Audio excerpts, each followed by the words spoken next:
আসসালামু আলাইকুম everyone, welcome back to my channel Sharmi's food fusion. আশা করি সবাই অনেক ভালো আছেন। আজকে তৈরি করে দেখাবো রুই মাছ দিয়ে বেগুন আলুর চচ্চড়ি।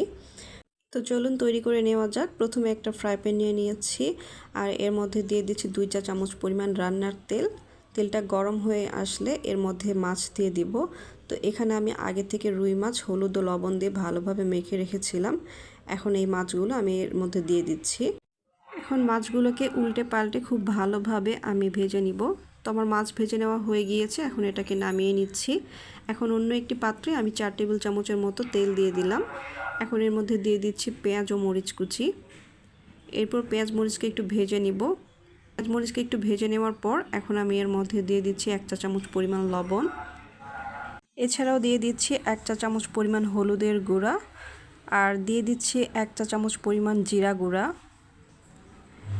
এছাড়াও দিয়ে দিচ্ছি 1 চা চামচ পরিমাণ মরিচের গুঁড়া।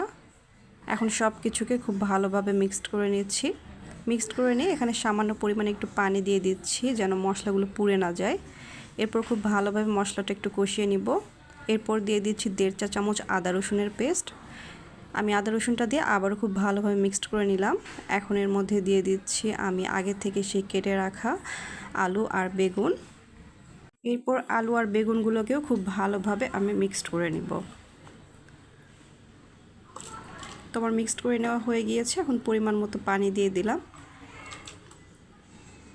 তো আমার সব কিছু মিক্সড করে নেওয়া হয়ে গিয়েছে, এখন আগে থেকে সেই ভেজে নেওয়া মাছগুলো দিয়ে দিচ্ছি। মাছটা দিয়ে দেওয়া হয়ে গেলে ঢাকনা দিয়ে ঢেকে দিচ্ছি আর রান্না করে নিব কিছুক্ষণের জন্য। তো 5 মিনিট পর আমি ঢাকনাটা খুলে নিচ্ছি আর এরপর আমি আবারও সব কিছুকে একটু নেড়ে চেড়ে মিক্সড করে নিচ্ছি যেন সব দিকে ভালোভাবে রান্না হতে পারে। তো আমার মিক্সড করে নেওয়া হয়ে গিয়েছে। এরপর আবারও আমি ঢাকনা দিয়ে ঢেকে দিচ্ছি আরও 10 মিনিটের জন্য এটাকে রান্না করে নিব। তো ফিরে আসলাম আরও 10 মিনিট পর। এরপর সব কিছুকে আবার একটু মিক্সড করে নিলাম। তো আমার রান্নাটা প্রায় শেষের দিকে। তো রান্নাটা আমার হয়ে গিয়েছে, আরও 2 মিনিটের মতো আমি রান্না করে নিয়েছি। এরপর চুলাটা বন্ধ করে দিলাম, এরপর ঢাকনা দিয়ে ঢেকে দিচ্ছি।